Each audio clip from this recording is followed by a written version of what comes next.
Hello, you beautiful people, Aaron here, back with another video. We all know that the bloom reaction itself sucks. While it can be transformed into an amazing damage-dealing powerhouse, the base reaction has seen no sort of play outside of spamming it like in the case of Fridge Teams. But is there any way to utilize this reaction to make it viable? Let me introduce you all to Kaveh, the newest bloom amplifier in Genshin. What is he doing? How strong is he? Before I answer those questions, if y'all could take a bite out of that marigold cookie-flavored subscribe button down below, I would heavily appreciate it. Also note that chapters are in the description for you all to peruse at your leisure. Now let's get right into it. Unfortunately, I can't go too in-depth on what Kaveh does as a character because I don't want my video to get sniped down again, but I will say what I can. Kaveh as a whole is a claymore-wielding Dendro Rupture driver, but what the hell is Rupture? You have probably not heard of this mechanic before because no one talks about it since it's quite bad, but it has been in the game since Dendro's release. Rupture is a mechanic when bloom seeds explode after a certain time or when there's too many on field. Kaveh's entire kit, supposedly for legal reasons, focuses on forcing this reaction to occur early through his skill and burst, and buff the reaction's damage through his burst. He also, supposedly for legal reasons, has a personal Dendro infusion as well as a normal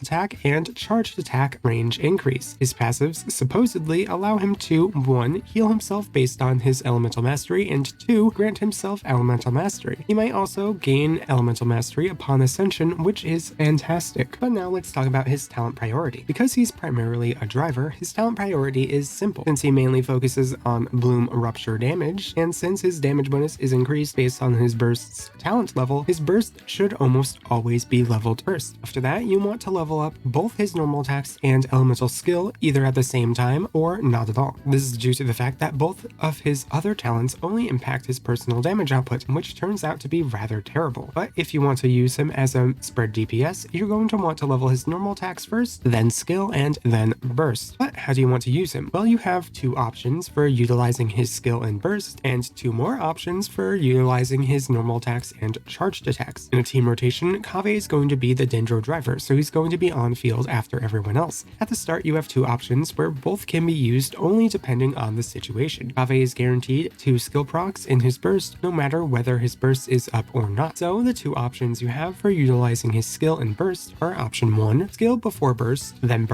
skill halfway through, and skill at the tail end. Then there's option 2, burst, then skill at the very start, halfway through, and right after the burst completes. Both are perfectly fine to use and depend on preference, but I recommend option 2 as it guarantees 2 of the skill procs sooner rather than later. This also allows you to switch out sooner without having to rely on using his skill for a final time toward the end of his burst, which is easier to miss. The second part of his kit is whether or not to use normal or charged attacks, which depends on many different variables. If you use Jingshou or Yulan with Kaveh, obviously you're going to want to use normal attacks. If you use him in a Nilou team, the extra AoE and Dendro application from his charge attacks is incredibly nice. If you want to minimize his shatters, normal attacks are the way to go. There are a lot of different situations and use cases where each is best. However, the best thing to do is to never use his 4th normal attack, since it has a small AoE. Using his final normal attack leads to less Dendro cores, while his first 3 normal attacks and charged attack all have very wide swings to get the most out of his Dendro application. For most people, I recommend using his normal attacks for 2 reasons. Most of the time, the extra 1 or 2 procs of Dendro won't matter, which is especially the case for Nilou Teams. Doing this will allow you to maneuver yourself easier due to dash cancels and the extra stamina you have. However, if you do want to play Kaveh for the helicopter mode, go ham. Now on to his constellations. While I can't 100% talk about the going-ons of his constellations, I can and will talk about the quote-unquote supposed effects of his constellations. His first constellation is a little misleading. It sounds stronger than it is, but he can only proc it on his skill, which has double the cooldown of its duration. So this constellation is granting basically half the numbers that says it does. In the grand scheme of things, this constellation only allows him to get away with less elemental mastery than he would otherwise. Before this constellation, he would need 734 elemental mastery to out-heal all rupture damage. Now he only needs 489 elemental mastery to out-heal all rupture damage. This is pretty counterintuitive since he still wants a crap ton of elemental mastery, so this would be to completely out-heal any sort of damage coming his way. This constellation doesn't help much now, but it does help more with his later constellations where he needs to go to 700 169 elemental mastery in order to begin out-healing rupture damage again. None of this matters though, since with his artifact sets, main stats, plus his own elemental mastery bonuses, he will get over 800 elemental mastery with no problem. His second constellation's attack speed increase is pretty good. It allows him to get off 2 more hits from his infusion and therefore 1 more application of Dendro. At base, Kave's normal attack combo throughout his burst will apply 6 applications of Dendro. This constellation would make that 7. This is okay, but 2 charge attacks from Kaveh will apply 8, making this constellation just a convenience. However, it is his second best constellation for spread DPS Kaveh, so that's not saying much. Kaveh's next constellation is okay. It increases his own damage and his rupture damage bonus by just a bit. It's generally not going to be a huge damage boost for any team, but will help a little bit. His fourth constellation is really fantastic, and it's where Kaveh begins to shine. I'll get more into the numbers and whatnot later, but here is where Kaveh is uncontested the best character for all sorts of rupture damage. To keep it simple without giving everything away, before this constellation, he was a decent and niche character. His main downfall is that he has some fierce competition in the same spot he is supposed to be good in, but once at C4, he completely dominates the rest of his competitors just due to how strong his buff is with this constellation. While it only increases the rupture damage of bloom seeds that he creates, this still leads to a much stronger damage boost than any of his competitors can apply. This constellation is really strong and makes him a character worth building since he's now the best option when it comes to rupture damage. His fifth constellation, on the other hand, sucks. It just sucks. While it does lead to more damage compared to his third constellation, it becomes much worse when utilizing his rupture damage. That's mainly why it's not very good. It does slightly better with spread, but falls off when considering his main use. His final constellation is really strong. This constellation grants Kaveh an AoE coordinated attack while in his burst that ruptures. This dramatically increases his rupture output and his own DPS. The coordinated attacks would also not take away bloom ruptures too, as they would just make more because they are dendro damage. This would lead to about 2 times the rupture damage output when he is alone in a team. This constellation is crazy good for him and makes him the best uncontested bloom driver. His constellations all seem reasonable, especially for a 4-star. Most of them help him out in the role he is supposed to fill, while others are just some minor buffs. Now let's move on to Kaveh's ideal team compositions, the first of which will be Nilou Teams. Kaveh works extremely well as a Nilou driver because their bountiful cores deal rupture damage. He's also able to tank all dendro cores due to his first passive. He's able to apply dendro in a huge AoE, and he can wield the instructor set to buff the bountiful core damage of his entire team even more. In a team with Nilou, he will dominate, but he has some competition in this spot with Yaoyao and Baizhu. While Kaveh's bountiful core damage for his team is better than Yaoyao's and Baiju's in almost all situations, their team-wide healing is generally better for their team's sustainability. With Kaveh, if an ally takes damage, which they always will be, they're never going to recover from it. This means that Kaveh would have to use another healer on the team to sustain his allies. This forces him into using Kokomi, Yaoyao, or Baizhu for sustainability. While this isn't technically a bad thing, it does limit his team flexibility. So can Kaveh compete with Baizhu and Yaoyao when it comes to bountiful core damage? When considering Kaveh's stats, I used the weapon you all voted for as the main basis for my analyses from here on out. This weapon turned out to be the free-to-play mailed flower. For Kaveh and Yaoyao, they will be wielding an instructor set for the elemental mastery buff. Baizhu will too, but since he is versatile in this comp, he will only use it when he is quick swapping and when he is driving. I'll cycle through each character in comparison to Kaveh, starting with Yaoyao. Yaoyao is the best and easiest comparison to make with Kaveh. Before C3, Kaveh offers an increased bountiful core damage by 6.3% when compared to Yaoyao, which only increases as Kaveh gets his other constellations. At C3 and C4, Kaveh increases bountiful core damage output by 7.4% and 9% when compared to Yaoyao. While this is a major increase, Yaoyao also offers team-wide healing as a driver, which Kaveh doesn't. However, Kaveh has a crap ton more AoE dendro application than Yaoyao due to his infusion and range increase. This means that not only will he be buffing bountiful core damage more than Yaoyao will, but he will also spawn more bountiful cores than Yaoyao ever could. So as long as you have another healer for the rest of the team, it seems like Kaveh will just be a better unit in Nilou Teams than Yaoyao could ever hope for. On to comparing him to Baizhu as a driver. Since Baizhu also offers a similar damage bonus to reactions while also having a pretty strong healing output, you would think that he would possibly contend with Kaveh in terms of driving the team. However, Baiju's bonus is not for the whole team unlike Kaveh's buffs, and instead lasts for a little bit of time on each character he heals. This means that a lot of his buff is going to be lost by the team, whereas Kaveh's buffs never will. With that in mind, Kaveh is going to generally be better than Baizhu in the driving department, though a lot less so than with Yaoyao. Before C3, at C3, and at C4, Kaveh takes the lead ahead of Baizhu in terms of bountiful of core damage output by 0.5%, 1.5%, and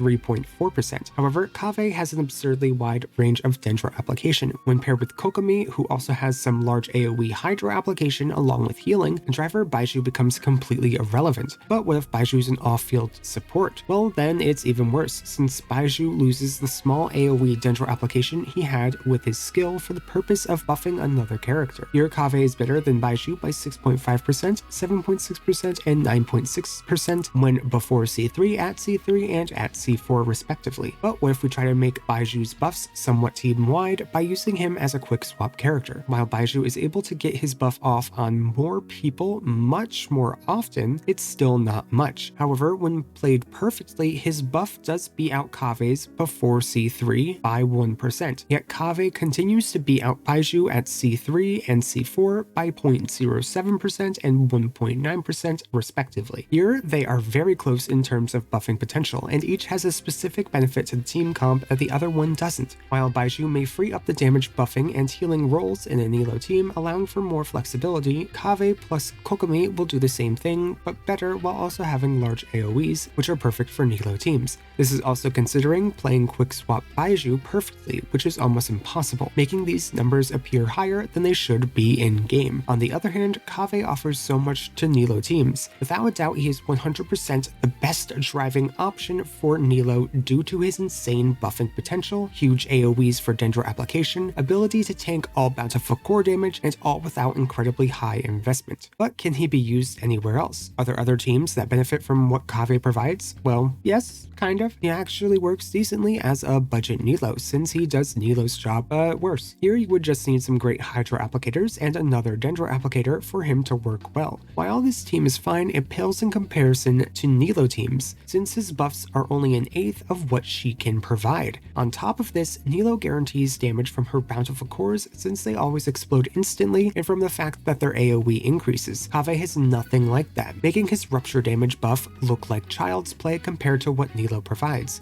So while this is fine, it's not better than just pairing him with Nilou. Sadly, that's all he can really work with at the moment, as Kaveh suffers in his personal damage output as he deals merely half of what Dea can when he's used in a spread composition. This is just due to how terrible his numbers are and his lack of percent damage modifiers for his personal damage output. There's also the idea of placing him in a fridge comp, but Kaveh shatters with his claymore, which completely destroys the point of fridge team's absurd bloom generation from freeze. While a comp like this can still technically work, it's going to require an absurd amount of both cryo and hydro application. Lastly, there are other compositions where he can work well in, like as a hyperbloom virgin or quicken driver, but Kaveh has almost nothing that other units like Baizhu, Alhaitham, Nahida, and Yaoyao have, other than the fact that he has the largest AoE Dendro application on normal attacks, and he can heal himself with his passive. But even then, both Nahida and Alhaitham can compete with Kaveh when you want large AoEs while also providing some better buffs or broken damage output. With these things in mind, let's discuss artifacts for Kaveh. Since he works best in Nilou teams, let's start there. Because Nilou teams focus on elemental mastery, and since Kaveh has to be used on field, it will work best with the instructor set, which will buff the team's elemental mastery when he procs an elemental reaction. This in tandem with his own rupture damage buff will increase the damage output of Nilou teams by a massive amount. He does have other options like Gilded Dreams, Falafel, and Deepwood, but they all don't work as well as the instructor set unless he's the sole Dendro character. Kaveh also does not require a lot of stats, as he only needs some elemental mastery in this team to function decently well. The buffs that Nilou teams grant to elemental mastery is through the roof. Since Kaveh already comes with a lot of innate elemental mastery, and since the 4-piece effect of instructors grants a crap ton of elemental mastery to himself as well, Kaveh is going to sit at a base of 576 elemental mastery. With Nahida, this increases his elemental mastery even more, allowing him to reach 826 elemental mastery without including any main stats, substats, or weapon options. This gives Kaveh a lot more freedom when considering his build outside of the instructor set. But for main stats, I highly recommend for the Flower, Feather, Sands, Goblet, and Circlet to run HP, attack, energy recharge, or elemental mastery if you can afford to, then elemental mastery, and again elemental mastery or crit rate if you're using a Favonius Greatsword. For substats, you could focus on rounding out your build mostly with energy recharge to about 200%. If you're having trouble getting to this number, then go with Favonius to battery Kaveh and the rest of his team. The only other stat he could ever want is more elemental mastery for his own bloom damage. Other than that, you need nothing else. This would also be the case for a budget Nilou team too, as it would work exactly the same way.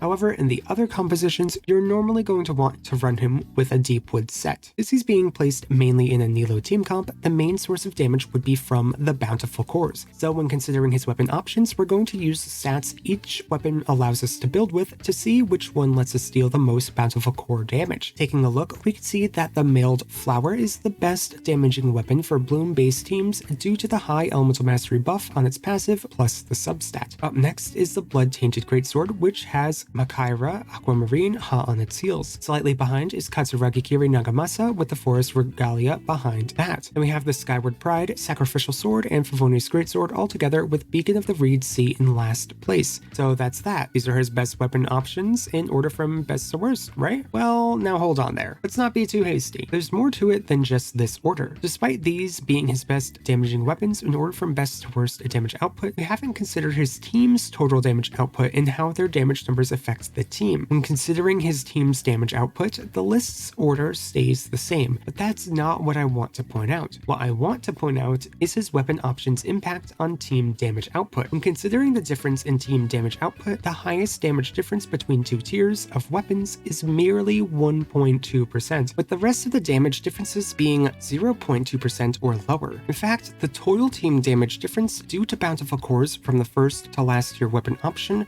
would be only 1.7%, which is almost nothing. This team damage difference is so minuscule that it renders his weapon option selection nearly pointless. This essentially means that if you want, you can throw a Redhorn Stone Thresher on your Kaveh and it should perform about just as well as the highest plume damaging option, the mailed flower. But if all his weapons perform similarly, what becomes his best weapon option? Is there anything specific to aim for? Well, yes, technically there is. Because his weapon options make little difference on his damage, the value of more supportive weapon options on Kaveh increases. This means that while weapons like Makaira Aquamarine, Favonius Greatsword, and Forest Regalia may not have the highest numbers, the utility they provide will matter much more to the team as a whole over higher bountiful core damage. With that in mind, in the end, you really have only two options, damage or support. If you're looking for the highest damage on your Kaveh, the Mailed Flower and Blood-Tainted Greatsword will perform the best, while both being very free-to-play friendly. If you're looking for more support, then Favonius Greatsword is his best due to its battery potential,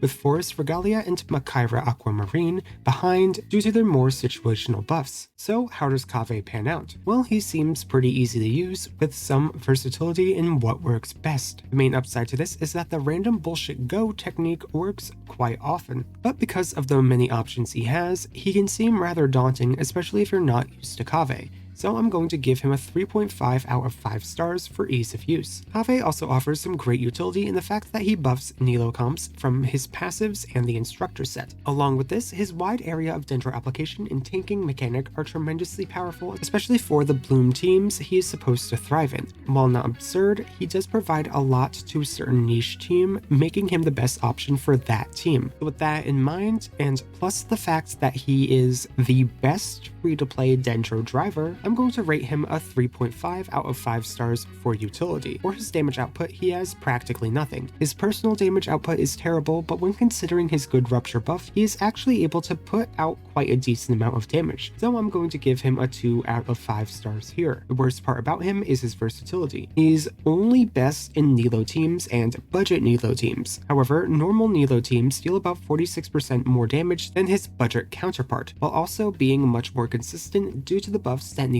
provides her bountiful cores. However, like stated before, he can be used as a fantastic dendro driver for any free-to-play player. The only better dendro drivers than him are Alhaitham and Nahida, both of which are 5 stars. So if you don't have Alhaitham or Nahida, he becomes a much more valuable option for your account. With that in mind, I'm going to have to give him 2 scores here. For anyone with Alhaitham or Nahida for a good, strong dendro driver, I'm going to have to give him a 1 out of 5 stars for versatility, just because because the only benefit to using Kaveh is in a Nilou team comp. However, for anyone without these two powerhouses, I'm going to rank him as a 3.5 for versatility. In total, Kaveh is a strong character. His buffs and application are the strongest parts of his kit, which allow him to fit nicely in a team that never had a good option to put in the role he resides in. He's much like the other niche supports we have, except he is in a spot where he is always the best option even at C0. So all around, I'm going to have to give this architect a solid 2.5 out of 5 stars for those with Nahida or Alhaitham, as he's basically useless in a lot of spots except in Nilou Teams. But for those without Nahida and Alhaitham, I'm going to have to give him a 3 out of 5 stars, just because he is the best Dendro driver you could ask for. But now I want to hear your thoughts. What do you think of Kaveh? How do you plan to use him? Do you think I overrated or underrated him? Tell me all your thoughts in the comments below. But that's all I have for today. Thank you all so much for watching, and I hope to see you all next time. Bye bye!